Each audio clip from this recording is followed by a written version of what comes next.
Hai, ketemu lagi dengan channel chemistry kita. Kali ini saya akan melanjutkan pembahasan contoh soal dari FR hari ketiga dan hari keempat untuk kimia. Yang pertama, diketahui reaksi redoks yang belum setara sebagai berikut. Untuk menghasilkan 0,3 mol Br2 diperlukan ion Br- sebanyak berapa? Si soal mengatakan dia reaksi redoks, artinya saya harus menyetarakan dengan reaksi redoks. Dengan catatan H plus dan H2O akan saya anggap tidak ada terlebih dahulu, sehingga menyisakan BrO3- ditambah Br- menjadi Br2. BrO3- di sini ada muatan -1 sehingga sama dengan ion -1. Bilox O selalu negatif 2 karena ada 3 berarti negatif 6. Sehingga Br-nya adalah plus 5.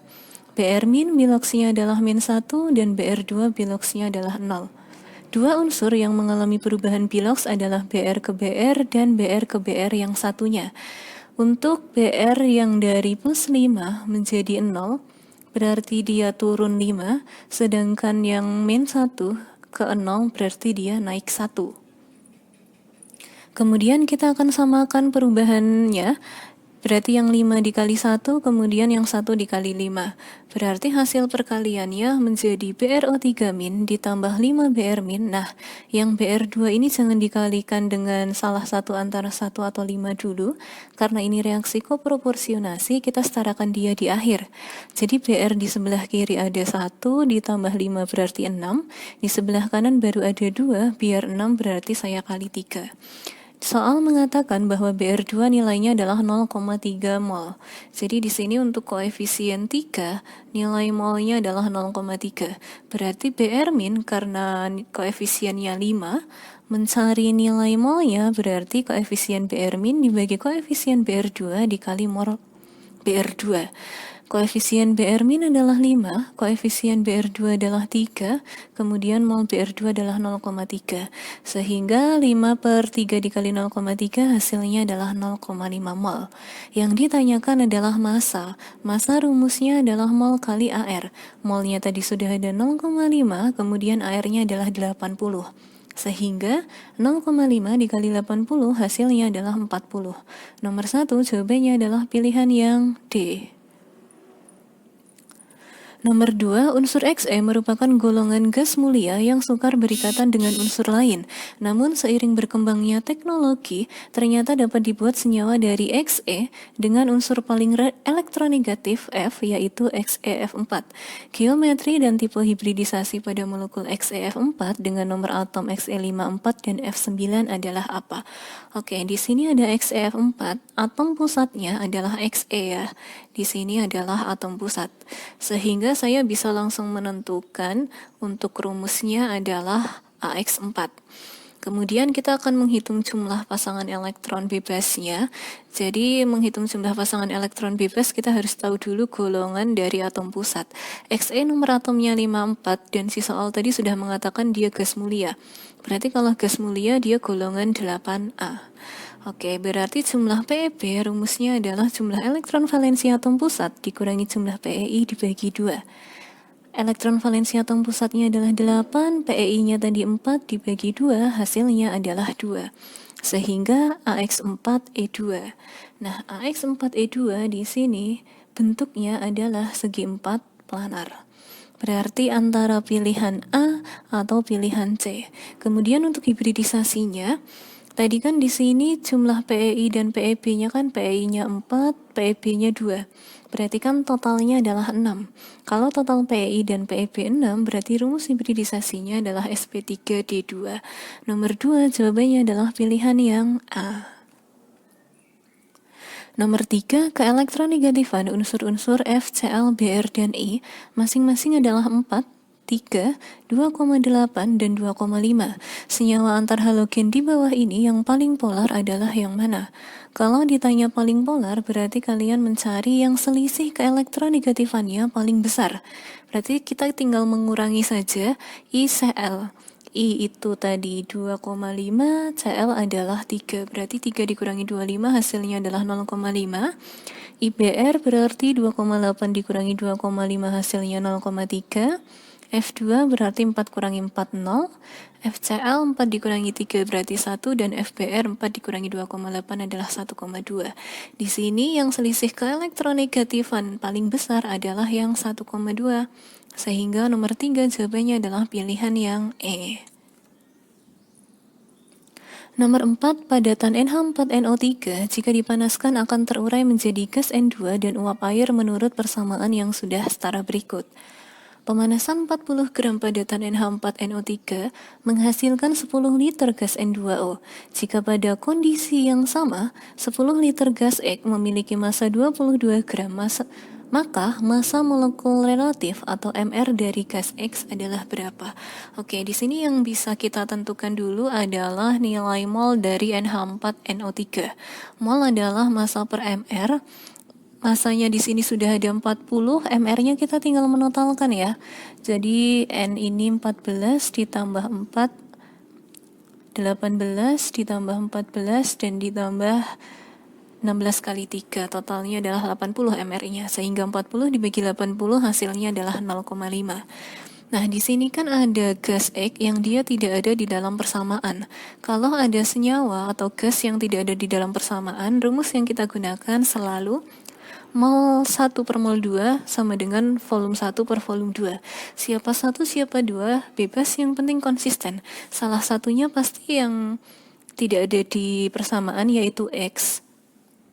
Kemudian mol yang lainnya ini yang punya volume adalah N2O ya. Berarti mol X per mol N2O sama dengan volume X per volume N2O. Mol X belum ada, mol N2O belum ada, tapi kita bisa cari menggunakan perbandingan koefisien ya. NH4NO3 untuk koefisien 1 nilai molnya adalah 0,5. Kemudian N2O karena koefisiennya juga 1 berarti 0,5 juga. Berarti mol X per 0,5, volume X tadi adalah 10, kemudian mol N2O juga 10, berarti mol X adalah 0,5. Mencari MR, rumusnya adalah massa per mol. Masanya di soal adalah 22, kemudian molnya adalah 0,5, hasilnya adalah 44. Nomor 4 jawabannya adalah pilihan yang B. Nomor 5, suatu senyawa organik mengandung unsur C, H, dan O memiliki massa 23 gram dan dia dibakar menghasilkan 44 gram gas karbon dioksida dan 27 gram air. Jika ARC 12, O 16, dan H1, rumus empiris senyawa tersebut adalah berapa? Oke, di sini ada CHO senyawanya, berarti saya simbolkan CXHYOZ, dan kalau dibakar itu pasti ada O2 di sebelah kiri panah. Si soal mengatakan hasilnya adalah CO2 dan H2O.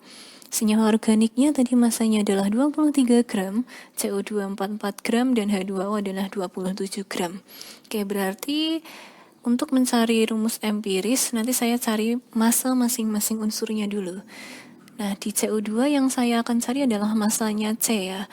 Kenapa tidak massa O yang saya cari? Karena O kepecah, ada O di CO2 dan ada O di H2O. Mencari massa C berarti ARC per MrCO2 dikali massa CO2. ARC sudah ada 12, MrCO2 berarti 12 ditambah 32, 44 ya.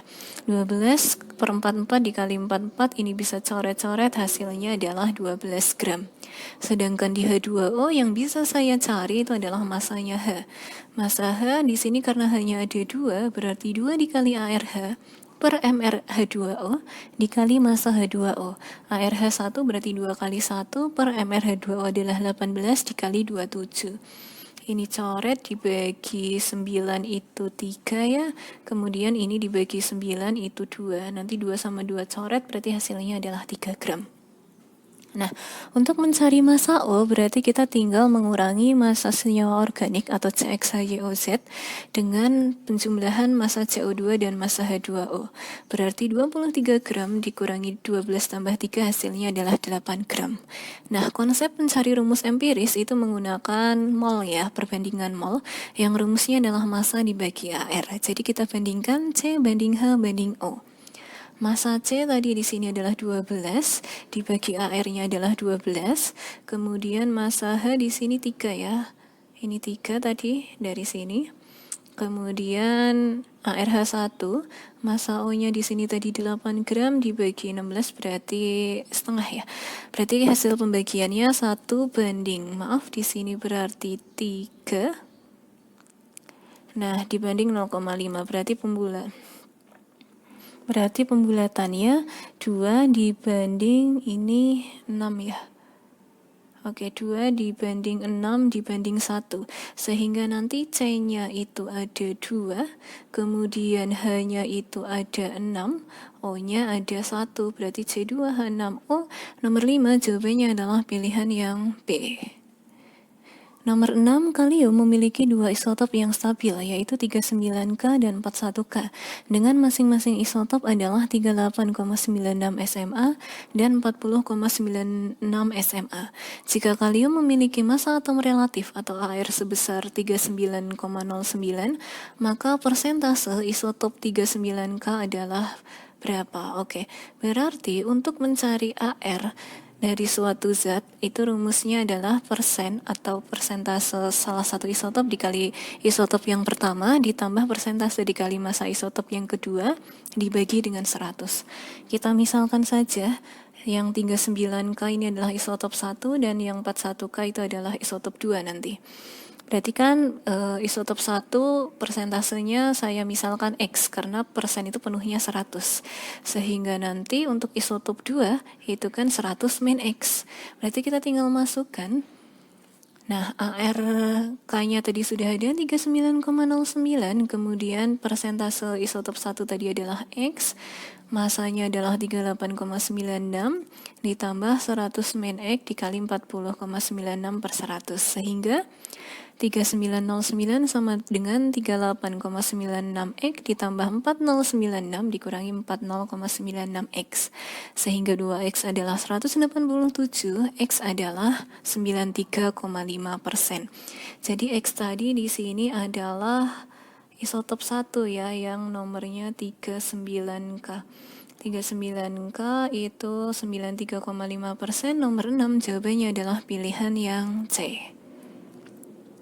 Nomor 7, pada suhu tertentu 0,35 gram BAF2 dengan MR175 melarut dalam air murni membentuk 0,1 liter larutan jenuh. Hasil kali kelarutan BAF2 pada suhu itu adalah berapa? Oke, berarti untuk mencari hasil kali kelarutan atau KSP, kita tentukan molaritas BAF2 dulu, di mana molaritas rumusnya adalah massa per MR dikali 1000 per volume dalam mili. Masanya sudah ada 0,35, MR-nya sudah ada 175, volumenya di sini masih 1 liter, dirubah ke mili menjadi 1000. Ini bisa saya coret-coret, sehingga molaritasnya 2 kali 10 pangkat min 3. Nah, untuk mencari KSP, kita ionkan dulu. BAF2 kalau diionkan menjadi BA2 plus 2F min. BAF2 tadi molaritasnya 2 kali 10 pangkat min 3 untuk koefisien 1. Di sini BA2 plus koefisiennya juga 1, berarti 2 kali 10 pangkat min 3 juga. Sedangkan F min koefisien 2 berarti 4 kali 10 pangkat min 3. KSP itu adalah perkalian ion-ionnya di pangkat koefisien. Jadi KSP BAF2 adalah konsentrasi BA2 plus dikali F min, karena koefisiennya 2 berarti pangkatnya adalah 2.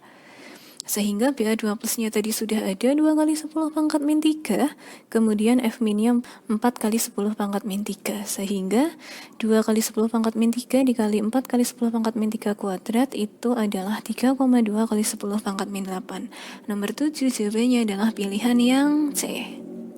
Oke, cukup sekian untuk pembahasan soal prediksi dari kimia 2021. Jika ada yang mau ditanyakan, silahkan ditanyakan. See you.